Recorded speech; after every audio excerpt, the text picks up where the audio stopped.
أعوذ بالله من الشيطان الرجيم. بسم الله الرحمن الرحيم. الحمد لله نحمده ونستعينه ونستغفره ونستهديه ونعوذ بالله من شرور أنفسنا ومن سيئات أعمالنا. من يهده الله فلا مضل له ومن يضلل فلن تجد له وليا مرشدا. وأشهد أن لا إله إلا الله وحده لا شريك له وأشهد أن محمدا عبده ورسوله بلغ الرسالة وأدى الأمانة ونصح الأمة وجاهد في الله حق جهاده حتى أتاه اليقين. اللهم صل وسلم على سيدنا محمد في الأولين وصل وسلم على سيدنا محمد في الآخرين وصل وسلم على سيدنا محمد في الملأ الأعلى إلى يوم الدين. رب اشرح لي صدري ويسر لي أمري واحلل عقدة من لساني يفقه قولي. أما بعد, mes chères sœurs et mes chers frères, assalamu alaikum wa rahmatullahi ta'ala wa barakatuh. Alors, on va commencer, Inch'Allah, on enchaîne avec la 14e partie de Surat al-Fatiha. On est toujours dans le verset Malik Yawmiddin, le maître du jour du jugement. Il faut comprendre qu'est-ce que le jour du jugement, qu'est-ce qui va se passer dans l'au-delà. Une fois que l'âme du croyant, toutes les âmes vont se réunir et vont être ressuscitées pour ce jour-là, le jour du jugement, il va durer 50 000 ans. Et oui, 50 000 ans. Ben oui, il faut juger tout le monde, de Adam jusqu'au dernier. 50 000 ans. Déjà un jour au tribunal, rien que 20 minutes, quand on comparait, ou une heure, c'est énorme. Alors l'attente, parce qu'on va tous être au tribunal, c'est pas que la personne concernée qui va se présenter au tribunal d'Allah. Donc tout le monde va attendre que tout le monde passe, que chacun, que notre tour arrive pour pouvoir rendre des comptes. Donc, Malik Yawmiddin, on avait vu, subhanallah, la comparution devant Allah. Et Allah va arriver avec ses anges en rang. Chacun va pouvoir se prononcer, parler sous l'ordre d'Allah. C'est Allah qui donnera l'ordre à ce moment-là pour qu'on puisse parler, pour qu'on puisse se justifier. On va rendre des comptes. Les livres vont être donnés. Ensuite, il y aura le passage vers le Hawd al-Nabi. Ensuite, le pont Sirat. On avait vu aussi le Qantara. Ce pont, il est réservé aux croyants pour purifier leur cœur. On n'a pas le droit d'entrer au paradis avec une quelconque haine, rancœur vis-à-vis d'un autre croyant. Donc on va purifier nos cœurs avant d'entrer au paradis. Le mieux, c'est de le purifier avant d'arriver au jour du jugement, parce qu'on va rendre des comptes. Parfois nos cœurs sont malades, la colère, la haine, la jalousie, l'envie, toutes ces maladies, l'ostentation, l'orgueil vis-à-vis des autres vont créer en nous donc des maladies, provoquer des maladies dans notre cœur. Et qui dit maladie dans notre cœur dit réaction aussi malsaine, qui peuvent nous pousser jusqu'au péché, subhanallah. Donc qui dit péché dit rendre des comptes le jour du jugement. 50 000 ans, c'est énorme, subhanallah. 1 heure d'attente, 2 heures d'attente, c'est déjà beaucoup dans un simple tribunal sur terre. Alors imaginez le dernier qui va passer. Il va attendre lui 50 000 ans. Subhanallah. Le dernier qui va passer, il va attendre 50 000 ans. Alhamdulillah, on avait vu la semaine dernière le grand objectif de l'au-delà, c'est d'être épargné par la colère d'Allah. Souvenez-vous ce qu'on avait dit. Lorsqu'Allah nous dit dans un hadith Qudsi, c'est le mieux encore que le paradis, c'est de combler ses serviteurs par sa satisfaction. Rida'ullah. Quand on dit Allah yarda alik, c'est la plus belle dua. Et c'est la plus belle dua qu'on peut se faire pour soi-même. Allah warda anni. C'est quand Allah il est satisfait de toi, il n'est pas en colère. Même quand on dit ridayat al-walidayn. Ridayat al-walidayn, c'est-à-dire que nos parents ne sont pas en colère contre nous. Au contraire, ils sont apaisés, ils nous veulent que du bien, ils sont miséricordieux envers nous. Et bien, subhanallah, la satisfaction des parents peut t'ouvrir énormément de portes. Posez-vous la question parfois, quand une épreuve arrive, si ce n'est pas un rappel qu'il faut retourner vers les parents. Les parents peuvent avoir tort, comme ils peuvent avoir raison. Mais le juste, c'est Allah. Le juge, c'est Allah. Il faut savoir déléguer entre les mains d'Allah et de se dire, ça ne sert à rien d'être dans un conflit, dans un combat, dans une polémique avec les parents. L'essentiel, c'est de les satisfaire pour satisfaire Allah Azza wa Jal. Que voulez-vous? C'est comme ça, subhanallah, vous allez voir, ça vous ouvre énormément de portes, des grandes portes. Des parents qui sont satisfaits, ce sont des parents qui invoquent pour vous. Et vous savez très bien que les invocations des parents sont exaucées, parce que ça vient du cœur. Ce ne sont pas des petites invocations. C'est de vous combler par ma satisfaction et de ne plus jamais me mettre en colère contre vous. Ya Allah, fais que je ne sois pas parmi ceux dont tu es en colère contre eux. Et c'est la colère, c'est pas que les Bani Israël, c'est peut-être la colère, parce que on a désobéi à nos parents, on a mal parlé à nos parents, on leur a manqué de respect, subhanallah. Il faut revoir sa relation avec les parents, subhanallah, et faire tout son possible, même s'ils ne sont pas satisfaits, ils ne sont pas contents. Parfois, ils ne vous expriment pas réellement ce qu'il y a dans leur cœur. Au paradis, il n'y a pas de place à la tristesse, ni à la fatigue, ni à la lassitude. On ne pourra pas se lasser au paradis. On peut, sur terre, avoir des moments de routine. Oh, j'en ai marre, c'est toujours la même chose. Toujours, il ne fait pas beau. Oui, on peut se dire, mais au paradis, on n'a pas le temps de s'ennuyer. On n'a vraiment pas le temps de s'ennuyer, surtout que c'est pour l'éternité. Et oui, c'est ça qui est magnifique dans ce paradis, subhanallah. Et il n'y a pas la colère d'Allah. Allah, il nous dit, vous allez vous purifier avant, les croyants, vous allez, chacun va demander des comptes à l'autre, purifier son cœur avant de rentrer au paradis.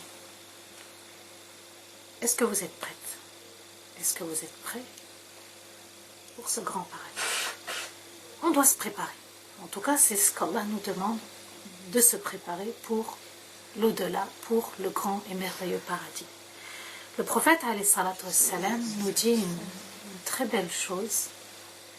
Ala inna sil'ata Allahi al-ghaliya, ala inna sil'ata Allahi ghaliya, ala inna sil'ata Allahi al-jannah. La marchandise d'Allah vaut très cher. La marchandise d'Allah vaut très cher. La marchandise d'Allah est le paradis. Quand on dit marchandise, on dit épreuve. On dit obéissance à Allah.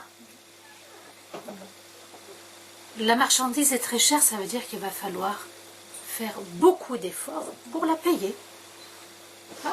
Pour payer cette marchandise. Et on va la payer par nos actions, par notre comportement, notre sincérité. Notre obéissance à Allah Azza wa Jal. On rapporte dans les livres anciens qu'un homme des Bani Israël, écoutez cet exemple, subhanallah, a adoré Allah seul dans une île. On dit qu'il a même adoré Allah 500 ans. C'est énorme. D'accord? Mais on va en tirer juste une morale, une leçon. Et celui qui vit seul, vit loin des péchés. Il ne peut pas faire de la médisance. Il ne peut pas tricher, il ne peut pas voler, il ne peut pas violenter les autres, il ne peut pas calomnier, etc. D'accord? Il est loin des péchés, subhanallah. Il est tout seul, il ne peut pas faire de mal aux autres. Et cet homme, après sa mort, Allah va l'interroger. Et il va lui dire, est-ce que tu as des péchés? Il lui dit, non, ya Allah, je n'ai pas de péché. En tout cas, je pense ne pas en avoir commis et je pense ne pas t'avoir désobéi, puisqu'il était en adoration pendant toutes ces années. Et Allah lui dit, veux-tu entrer au paradis par tes actes ou par la miséricorde d'Allah? Et l'homme répond à son Seigneur, par mes actes. Il s'est dit, j'ai pas commis de péché. Par mes actes. Et Allah Azza wa Jal, donc, va demander aux anges de comparer la valeur de ses actes, d'accord, le poids de ses actes, et le poids des bienfaits d'Allah qu'il lui a accordés. Ils sont en train de peser, les anges. Donc ils pèsent, ils reviennent vers Allah. Ya Allah,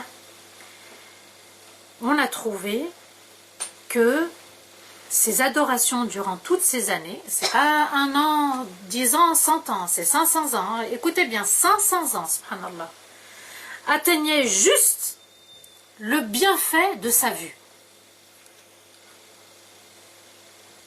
Juste le bienfait de voir. 500 ans d'adoration, loin des péchés, hein.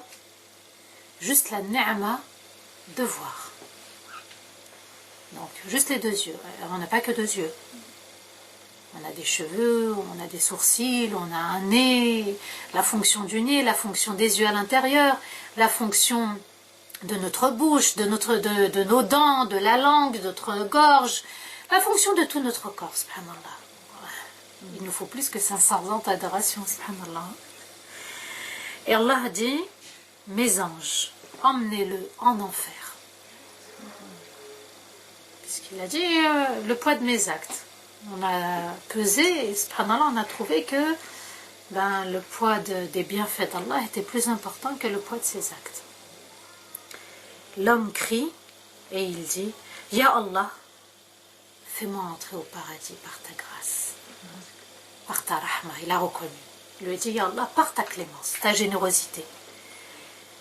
Et ce qu'il faut se dire, c'est que toute personne n'entrera au paradis uniquement par la rahma d'Allah. Uniquement. Maintenant, est-ce que vous comprenez pourquoi Allah a placé les noms divins Ar-Rahman, Ar-Rahim avant l'au-delà, avant Maliki Yawmiddin? Allah, il te dit, savoure mes noms divins, médite mes noms divins, comprends mes noms divins, vis à travers mes noms divins, la rahmat d'Allah, Ar-Rahman Ar-Rahim, parce que le jour du jugement, il n'y aura que ma grâce et le paradis aussi. Regardez cet exemple des Bani Israël. Le prophète alayhi salatu salam nous donne un conseil: restez sur le droit chemin. Donc suivre les ordres d'Allah. Restez sur le droit chemin. Et faites du mieux que vous pouvez. Je continue, ensuite je vous explique. Et réjouissez-vous. Et sachez que personne ne sera sauvé grâce à ses actes. Donc même ce qui nous a été relaté des Bani Israël, de cet homme pieux, le prophète nous le confirme dans un hadith. Je répète, restez sur le droit chemin. C'est quoi le droit chemin? C'est d'obéir à Allah et de faire en sorte de ne pas tomber dans les péchés, dans la désobéissance. C'est ça le droit chemin. Le droit chemin, c'est le livre sacré et la sunna du prophète alayhi salatu wassalam. L'autre étape est faites du mieux que vous pouvez. Ce n'est pas facile. C'est pour ça qu'on répète régulièrement Ihdina as-sirat al-mustaqim. Ya Allah, guide-nous vers le droit chemin. Parce qu'à un moment, on peut glisser, on peut déraper, on peut bifurquer. Ça vous est déjà arrivé sur la route de louper la sortie? Hein? Voilà. Ou bien de prendre une voie qu'il ne fallait pas. Ça arrive, subhanallah. Même dans la foi, c'est comme ça. Et faites du mieux que vous pouvez. Le prophète, il connaît l'être humain, il connaît le croyant. Même Allah, il nous le dit, et craignez Allah du mieux que vous pouvez. Parce que la crainte à 100%, la crainte parfaite, c'est pas vrai. Et réjouissez-vous. Regardez encore la touche d'optimisme. Et réjouissez-vous. Soyez satisfaits. D'accord? D'être sur le droit chemin. D'être entre la crainte et l'espoir. Et réjouissez-vous, subhanallah. Et sachez que personne ne va sauver grâce à ses actes. Vous ne pouvez pas dire j'ai lu le Coran, j'ai des hasanat, je vais au paradis. J'ai jeûné le mois de Ramadan, j'ai des hasanat, je vais au paradis. J'ai fait sadaqa, j'ai des hasanat, je vais au paradis. Ça ne marche pas comme ça. Allah il nous demande d'agir, d'avoir le meilleur comportement vis-à-vis de lui, c'est-à-dire le comportement de l'obéissance. Mais on ne doit pas dire j'ai fait, donc je dois obtenir. C'est ça le problème. C'est comme si on a imposé à Allah. J'ai fait, je dois avoir le paradis. Et les compagnons, lorsque le prophète leur a donné ce conseil, ils lui ont dit, même toi, ya Rasulallah, tu ne rentreras pas au paradis grâce à tes actes. Et le prophète leur répond, oui, même moi, sauf si Allah m'enveloppe de sa miséricorde. Habibullah, Rasulullah, sallallahu alayhi wa sallam, même lui ne pourra pas entrer grâce à ses actes. Ar-Rahman, Ar-Rahim, il faut vivre ça dans la prière. Hein? Il faut être convaincu de sa miséricorde pour pouvoir bénéficier de sa miséricorde. Donc, il ne faut pas penser que ce qu'on a fait et refait va nous faire rentrer au paradis. D'accord? On agit, on oublie. On agit, on a fait le khayr et on oublie qu'on l'a fait. On laisse entre les mains d'Allah Azza wa Jal. Nous, on a fait du mieux qu'on pouvait. Subhanallah. Et si on est convaincu de la grâce d'Allah Azza wa Jal, on ne doit pas se reposer sur nos actes. Le musulman, il ne se repose pas sur ses actes. Parce que cet acte, peut-être, tu ne l'as pas fait avec sincérité. Tu croyais l'avoir fait pour plaire à Allah, pour faire plaisir à Allah, mais finalement, à un moment donné, il y a eu de l'ostentation. Tu l'as fait pour qu'on dise. Hein? Souvenez-vous, subhanallah, les trois premières catégories de personnes qui vont entrer en enfer, qui seront jugées. Hein? Le shahid, pour qu'on dise il est mort martyr.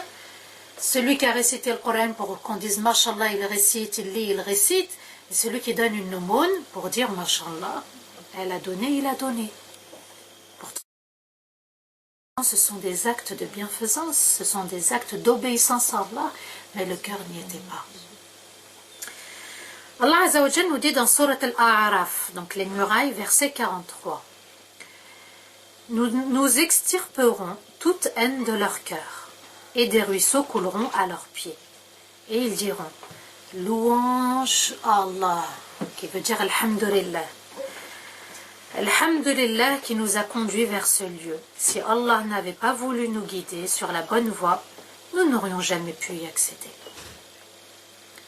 Certes, tout ce que les envoyés, les messagers, nous avaient annoncé s'est réalisé. Et au même moment, une voix va les interpeller, donc les gens du paradis. Voici le paradis en héritage de vos bonnes œuvres. Alors, nous extirperons toute haine de leur cœur. Le paradis est pur, il est bon, il est merveilleux. On ne peut pas rentrer avec une impureté, on va dire. On ne peut pas vivre, même dans notre foi, là c'est le paradis, même notre foi, on ne peut pas la vivre en ayant une rancœur, une haine contre quelqu'un, une colère. Ça va nous ronger de l'intérieur, subhanallah. Et des ruisseaux couleront à leurs pieds. Ils diront Alhamdulillah qui nous a conduits vers ce lieu. Donc vous comprenez la valeur de l'Alhamdulillah. Quand on va rentrer dans ce paradis, on va dire Alhamdulillah. Alhamdulillah, c'est reconnaître les bienfaits d'Allah, reconnaître les épreuves d'Allah et reconnaître l'existence d'Allah. C'est vraiment se dire Alhamdulillah qu'Allah est juste, qu'Allah est miséricordieux. Il est le maître des mondes, c'est lui qui gère cet univers. Si Allah n'avait pas voulu nous guider sur la bonne voie, nous n'aurions jamais pu y accéder. Donc, comprenez la dua Ihdina Sirata Mustaqim, Ya Allah, guide-nous vers le droit chemin, le chemin du paradis, le chemin de l'obéissance, le chemin du bon comportement envers toi, Ya Allah, et envers les autres. Et subhanallah, même les gens du paradis vont reconnaître. C'est grâce à Allah, Azza wa Jal, sa miséricorde, qu'on a pu accéder à ce paradis. Certes, tout ce que les envoyés, les messagers nous avaient annoncé, s'est réalisé. Tout ce qu'ils nous avaient dit au sujet de ce paradis, eh bien, on est en train de le constater, on est en train d'être témoin. Et au même moment, une voix va les appeler. Voici le paradis en héritage de vos bonnes actions. le terme héritage, il est symbolique, subhanallah. C'est quoi l'héritage? C'est je vais travailler, je vais œuvrer, je vais faire, je vais travailler pour laisser quelque chose. D'accord? Je travaille pour acheter une terre, un terrain. Je travaille pour m'acheter une maison. Je travaille pour m'acheter peut-être des champs. Je travaille pour mettre de côté. Hein? Je travaille peut-être pour construire un immeuble.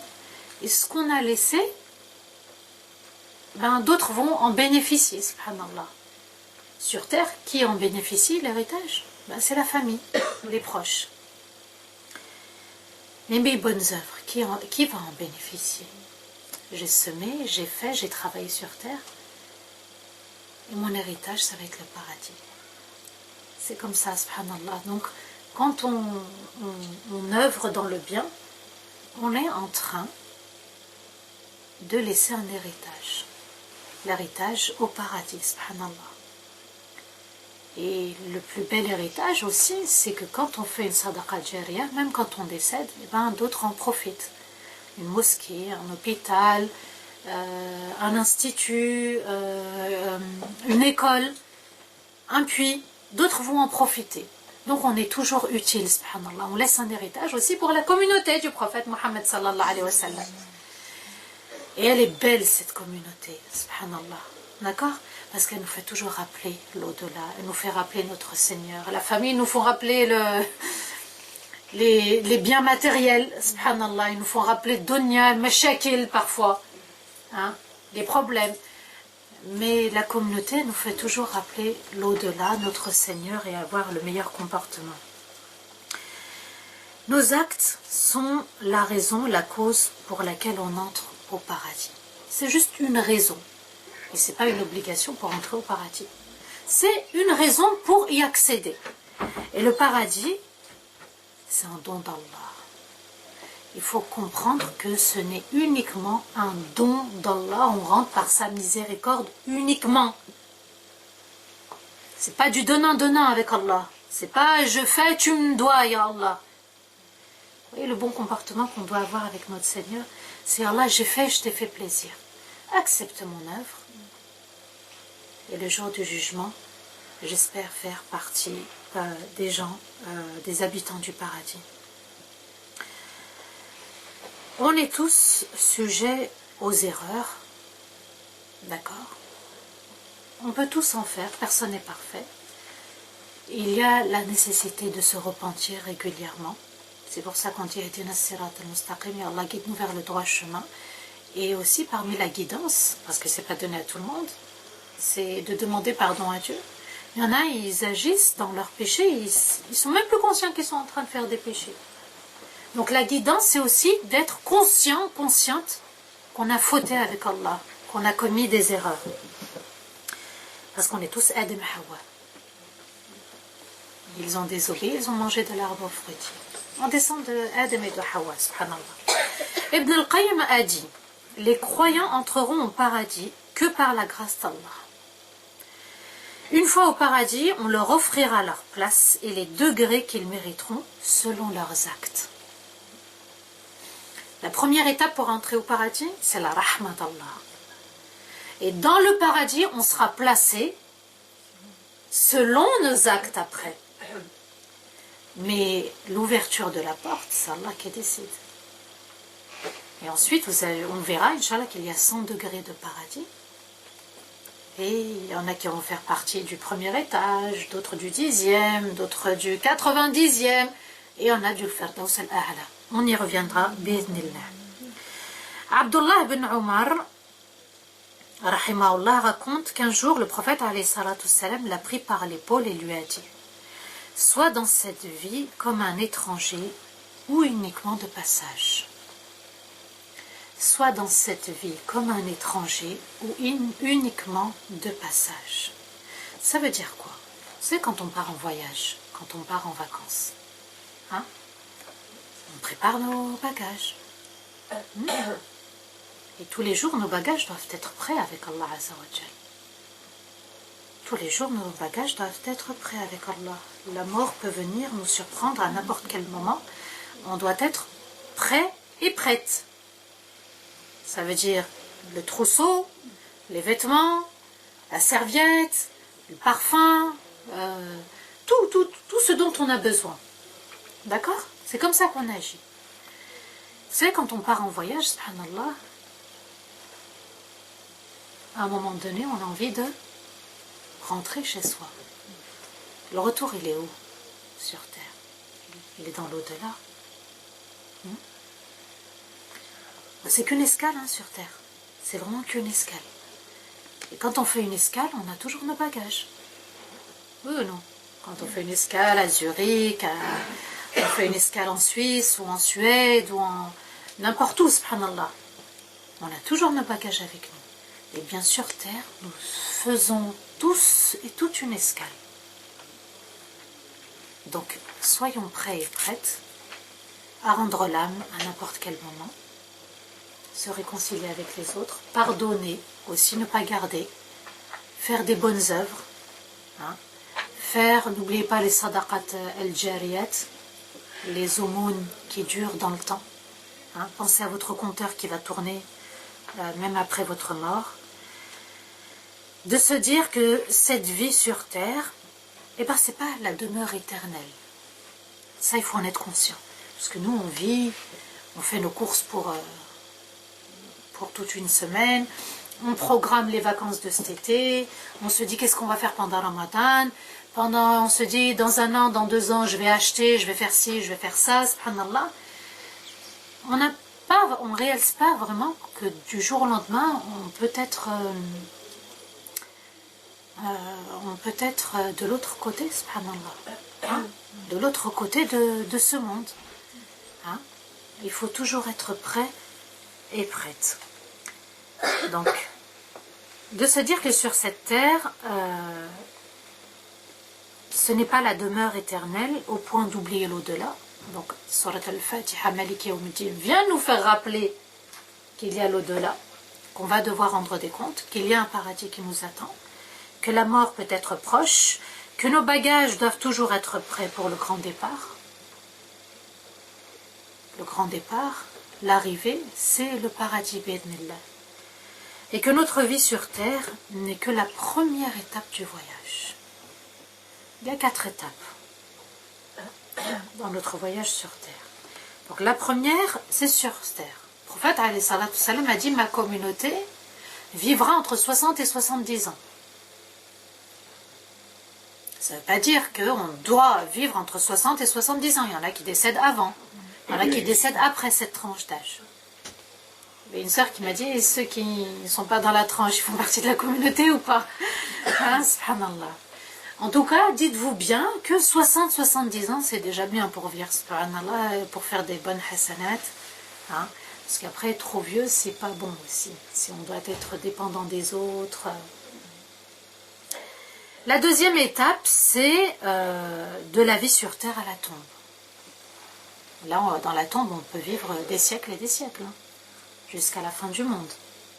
Ensuite, la troisième étape, ça va être de la tombe jusqu'au jour de la résurrection. On va être ressuscité. On va revivre, renaître pour le jour du jugement, pour le grand tribunal d'Allah, qui va durer 50 000 ans. Ensuite, après le jour du jugement, il y a la demeure vers l'éternité. Vous voyez qu'il y a 4 étapes dans la vie. On n'a fait que la première. La première, subhanallah. Bilal ibn Sa'd disait, à ceux qui veulent l'éternité et à ceux qui veulent la vie sur terre, vous n'avez pas été créés pour une vie éphémère, mais l'éternel et infini demeure. Et vous passez d'une demeure vers une autre demeure. Donc, il s'adresse aux gens, il leur dit, ceux qui veulent vivre longtemps sur terre et ceux qui veulent vivre éternellement dans l'au-delà, vous n'avez pas été créés au départ pour vivre longtemps sur terre. D'accord? Et vous avez été créés pour voyager d'une demeure vers une autre. Quand pourra-t-on voir le paradis pour la première fois? La première fois, c'est quand on va nous annoncer la belle mort. lorsque les anges vont descendre avec Malik el-Maut, l'ange de la mort, avec le linceul blanc, avec le musc. Les deux viennent directement du paradis. Les anges viennent aussi du paradis, de l'au-delà, et ils viennent annoncer déjà la bonne nouvelle aux croyants. Et la personne va voir sa place au paradis quand elle va être enterrée. Elle va être interrogée par les deux anges. Et à ce moment-là, une porte va s'ouvrir. Et c'est là le début de la vision du paradis, subhanallah. C'est à ce moment-là qu'on pourra commencer à voir le paradis. On mérite, subhanallah, si on a œuvré, qu'on a tout fait pour satisfaire Allah Azza wa Jal. Allah il nous dit dans ta tombe, tu vas commencer à voir le paradis. Tu mérites, tu l'as mérité. Le prophète alayhi salam a dit, lorsque le croyant quitte la vie pour l'au-delà, des anges au visage blanc descendent pour lui avec un linceul du paradis et du musc du paradis. Donc il voit les anges, le linceul, le musc, et dans la tombe, on lui ouvrira la porte du paradis. Donc Al-Qantara, on avait vu le pont destiné aux croyants.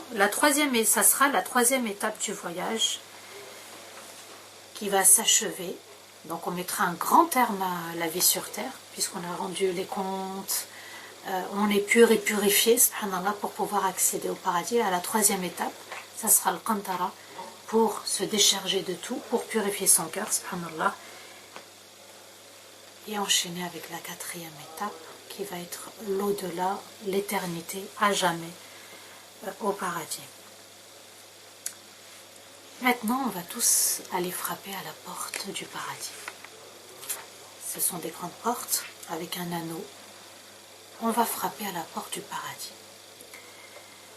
Allah Azza wa Jal nous dit dans Surat Az-Zumar, les groupes, versets 73 et 74, « Et on conduira au paradis ceux qui craignaient sincèrement leur Seigneur. Lorsqu'ils arriveront devant le paradis et que ses portes s'ouvriront, ses gardiens leur diront,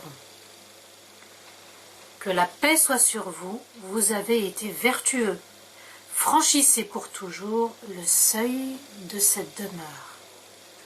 Et les bienheureux diront alors, Alhamdulillah, Allah a tenu envers nous sa promesse et nous a fait hériter du paradis où nous allons nous installer à notre guise. C'est là une promesse digne de si bons serviteurs. Imaginez la scène avec ce qu'on peut imaginer, subhanallah, c'est au-delà de notre imagination, ce qui va nous attendre. Allah dit, et on conduira au paradis ceux qui craignaient sincèrement leur Seigneur. Des anges vont les conduire, subhanallah, ils craignaient sur terre leur Seigneur sincèrement. Lorsqu'ils arriveront devant le paradis et que ses portes s'ouvriront, ses gardiens leur diront, que la paix soit sur vous, vous avez été vertueux. La paix, enfin la paix du cœur, la paix de l'âme, la paix du corps, subhanallah. Plus de stress, plus de tristesse, plus d'angoisse, plus de peur, plus de colère. Vous avez été vertueux, franchissez pour toujours le seuil de cette demeure. Le premier pas va se faire. Et les bienheureux diront alors, Alhamdulillah. Et quand on rentre dans la prière et qu'on dit Alhamdulillahi Rabbil Alamin, on est reconnaissant envers la grâce d'Allah, on est reconnaissant aussi envers la grâce de ce paradis. Allah a tenu envers nous sa promesse et nous a fait hériter de ce paradis où nous allons nous installer à notre guise. C'est-à-dire, on va faire ce qu'on veut. On va s'asseoir où on veut, on va manger ce qu'on veut, on va parler avec qui on veut, subhanallah. On n'est pas angoissé, il n'y a pas de jugement entre nous, il n'y a pas de... À notre guise, comme on le souhaite nous, on est des invités. C'est là une promesse digne de si bons serviteurs. Vous l'avez mérité. C'était votre promesse, Allah l'a tenue. Donc, les portes du paradis, le prophète alayhi salatu salam, lorsqu'il a évoqué l'intercession dans un hadith, il a mentionné les dimensions des portes du paradis. Avant déjà d'entrer dans le paradis, on va voir déjà de l'extérieur comment c'est. Imaginez, hein, subhanallah, parce qu'il y a du monde qui va rentrer. Le prophète ﷺ nous dit, j'arriverai sous le trône, je me prosternerai devant mon Seigneur. Allah m'ordonnera de me lever et me fera asseoir sur une place que personne n'a occupée avant moi et n'occupera après moi. Je dirai, mon Seigneur, ma communauté, mon Seigneur, ma communauté. Ummati, ummati. Le principal souci du prophète, ça va être sa communauté. Allah dira, Ya Muhammad, fais entrer de ta communauté ceux qui ne seront pas jugés par la porte de droite. Ils seront avec les autres en ce qui concerne les autres portes.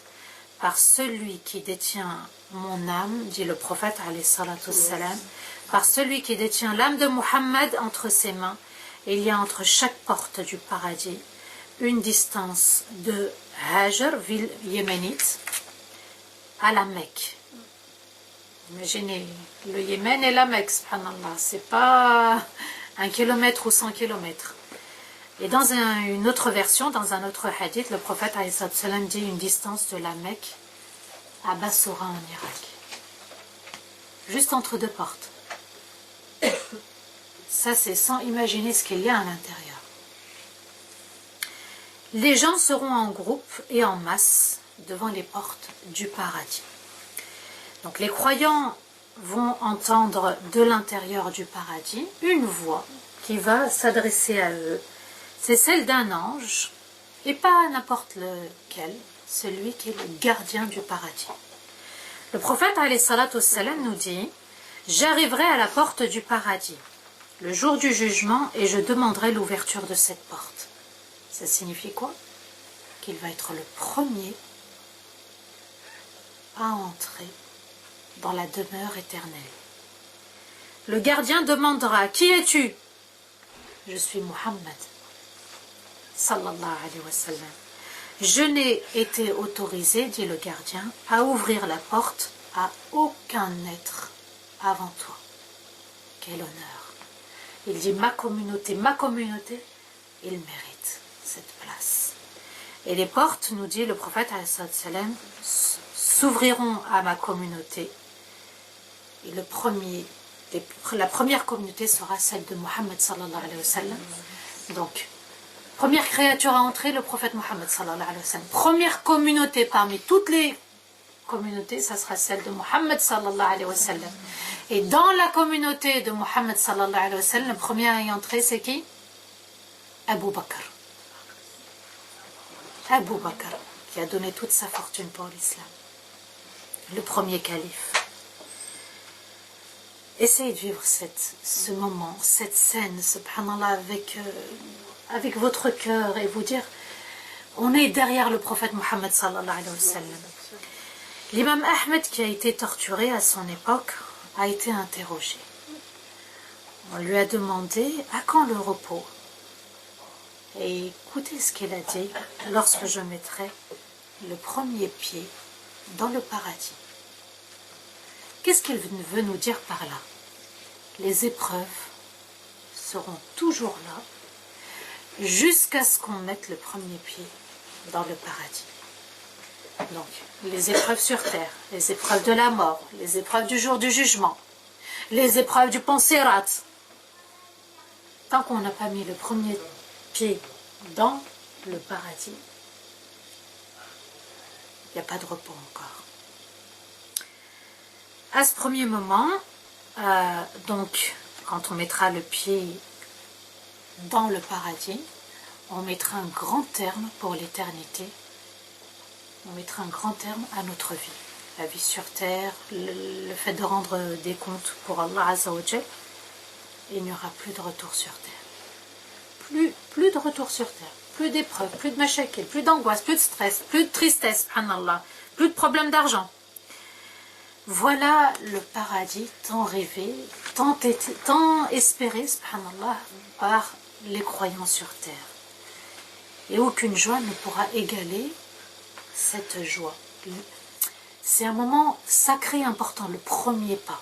Imaginez vous rentrer, la stupéfaction.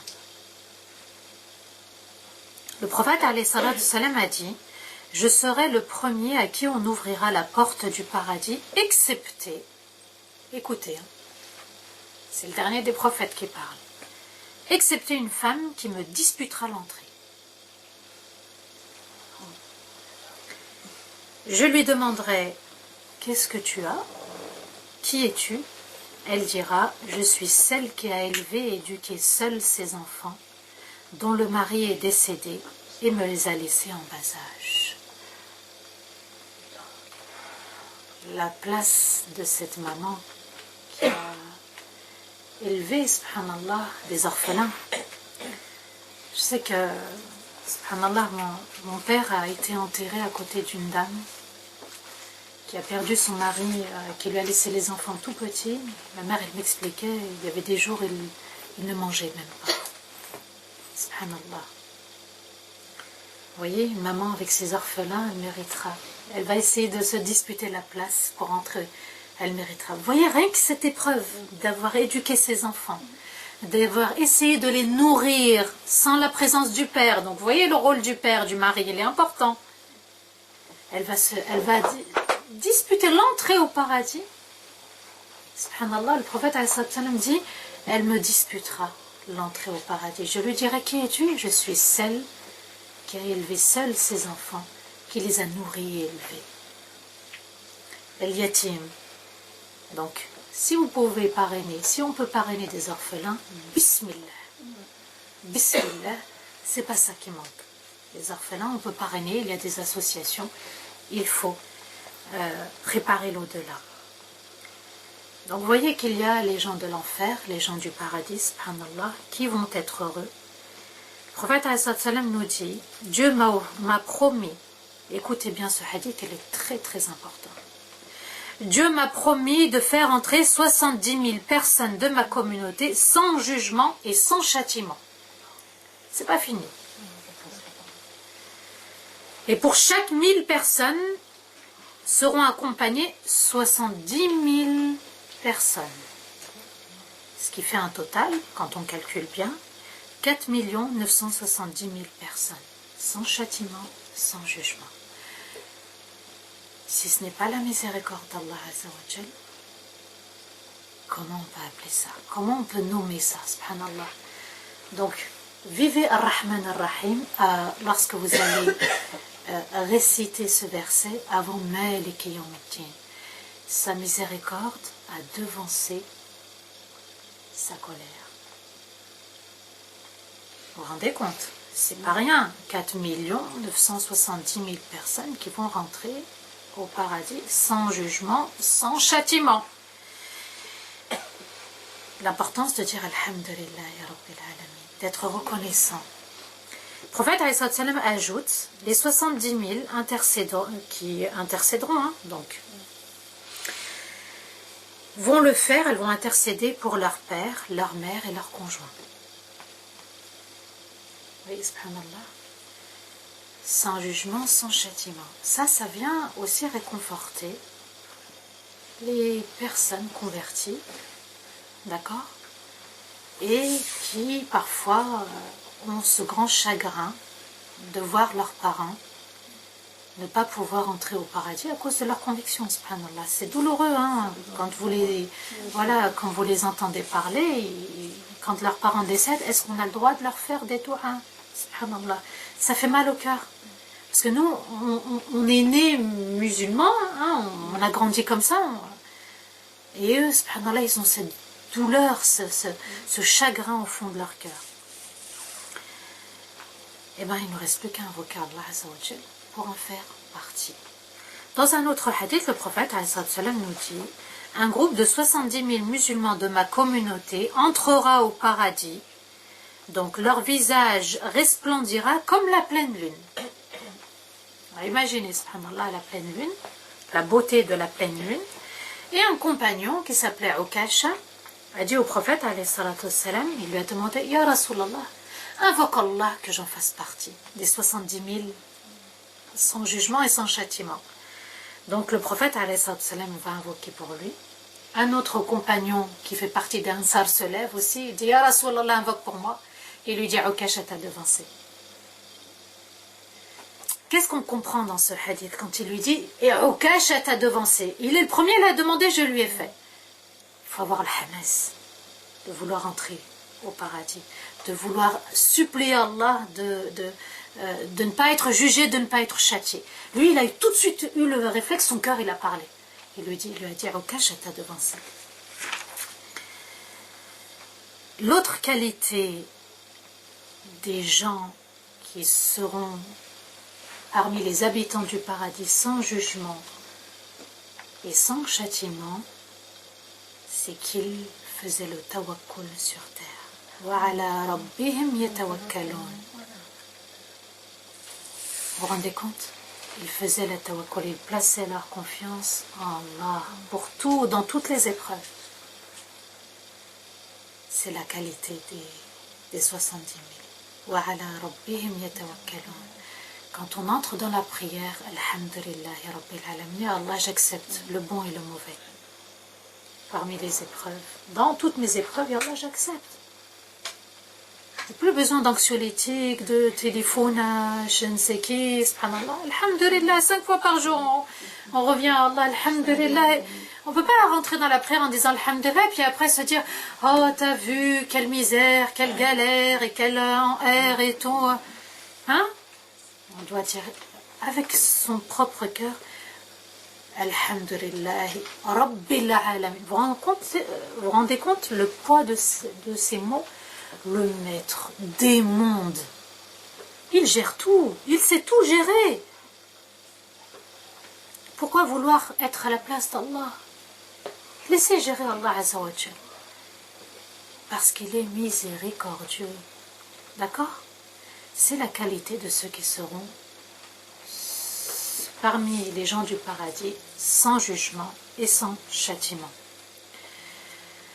Donc l'importance de remercier Allah Azza wa Jal, d'être reconnaissant envers ce Dieu unique, magnifique, d'une immense miséricorde.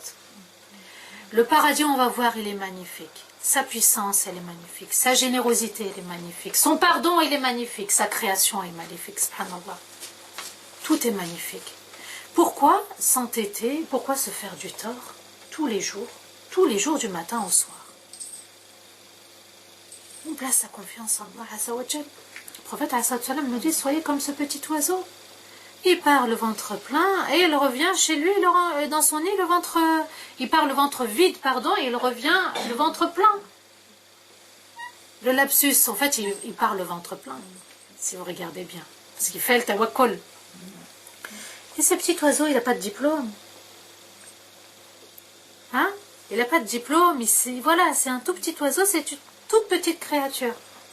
Mais il sait qu'il va trouver, parce qu'Allah, il dit wa fis sama'i rizqukum. Allah, il dit votre subsistance, la santé, l'argent, les enfants, tout est dans les cieux. Vous n'avez rien à gérer, il est le maître des cieux. Vous n'avez pas à gérer, acceptez tout ce qui vous vient d'Allah Azza wa Jal. Il est miséricordieux. Si on arrive à sentir et ressentir et vivre la miséricorde d'Allah Azza wa Jal, tout nous paraît simple, tout nous paraît chose facile, tout nous paraît agréable. Souvenez-vous de cette femme pieuse qui dit « Je me suis souvenu de la récompense d'Allah Azza wa Jal quand j'ai vu l'épreuve arriver. » Elle ne s'est pas souciée, elle souriait. Elle a dit « La récompense qui m'attend est préférable à la douleur, à vivre la douleur de cette épreuve. » Ar-Rahman Ar-Rahim, Malik Yawmiddin. Il est le maître dans son univers. Il est le maître du jour du jugement. Il faut compter sur la grâce d'Allah Azza wa Jal et non pas que sur nos actes. Iyyaka na'budu wa iyyaka nasta'in. Seul toi nous adorons et seul toi, auprès de toi nous demandons de l'aide. Donc si on demande de l'aide et qu'on répète ça tous les jours dans notre prière, on lui dit Ya Allah, je demande uniquement à toi de l'aide. Pourquoi se soucier de trouver une solution ou de se faire du tort ou de stresser, d'angoisser, puisqu'on a demandé l'aide à Allah? C'est comme si on demandait l'aide d'Allah et on refusait son aide. C'est ça. C'est comme si, par exemple, on veut ouvrir une porte et on l'a fermée à clé. On dit, ah tiens, j'arrive pas à ouvrir, subhanallah. J'arrive pas, j'ouvre, j'essaye, mais j'y arrive. C'est normal, tu l'as fermée. Tu as oublié le tawakkul. Alhamdulillahi Rabbil Alamin. Qu'est-ce qu'on peut espérer de plus quand on dit le maître des mondes? Des mondes, il gère tout. Il ne peut pas gérer ton affaire. Hein? Allah nous dit, je suis à l'image que tu te fais de moi. Si tu me vois miséricordieux, je serai miséricordieux. Et si tu désespères, je ne t'aiderai pas. Il y a toujours une solution à tout. Le prophète nous a dit, pour tout mal, pour tout problème, pour toute difficulté, il y a une solution. Mais c'est à nous de faire le tawakkul. Allah nous dit parfois, vous savez, subhanallah, il ouvre des portes, on ne s'y attendait pas. Dans une impasse, Allah il peut nous frayer un chemin, subhanallah. Regardez Moussa alayhi salam. Vous écoutez son histoire, vous lisez son histoire dans Surat Taha. Qui aurait pensé, subhanallah, que la mer allait se fondre en deux? Et que la terre était sèche, elle n'était même pas humide. Et ils ont pu être sauvés des griffes de Pharaon et son armée. C'est une histoire vraie pour une communauté qui médite. Pas qu'une communauté qui dit « Ah, c'était propre au prophète Moussa, alayhi salam. » Non, c'était pas propre à lui. Que propre à lui. C'est un enseignement pour nous aussi. Subhanallah. Il faut méditer sur Al-Fatiha. Elle va vous ouvrir des portes. Al-Fatiha, celle qui ouvre les portes. D'accord? Celle qui déverrouille les cadenas. Donc si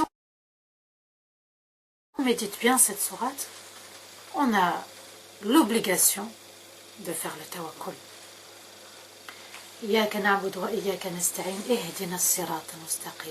On demande à Allah aussi de nous guider vers le tawakkul régulièrement.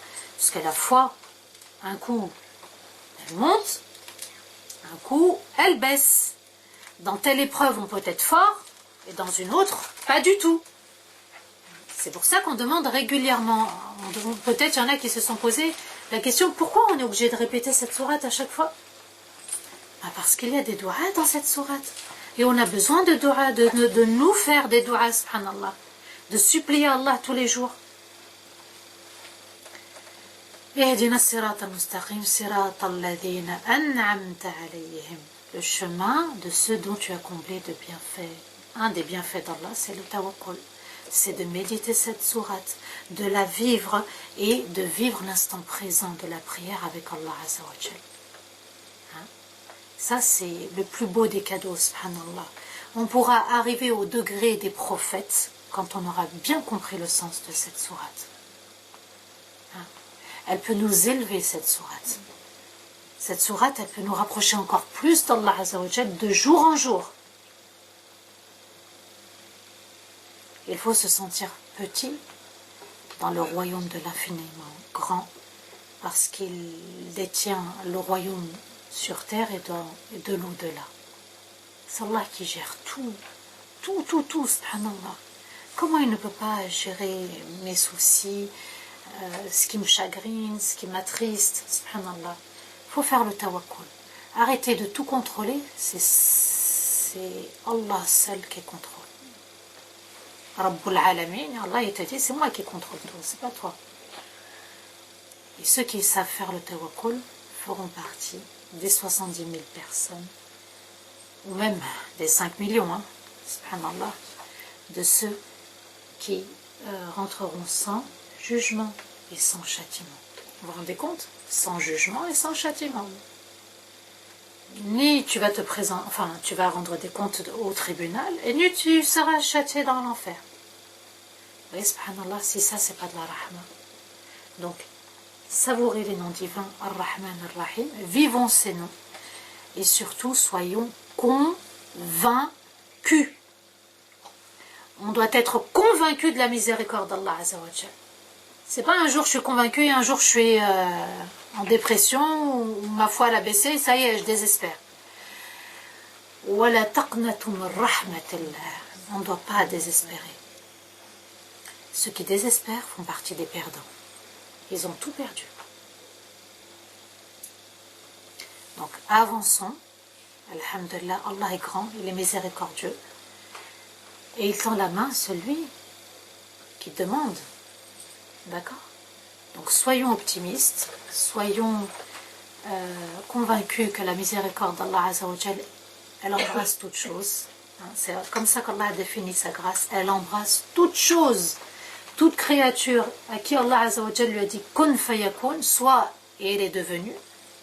Eh bien, nous devons être convaincus que nous aussi on peut être touchés par la.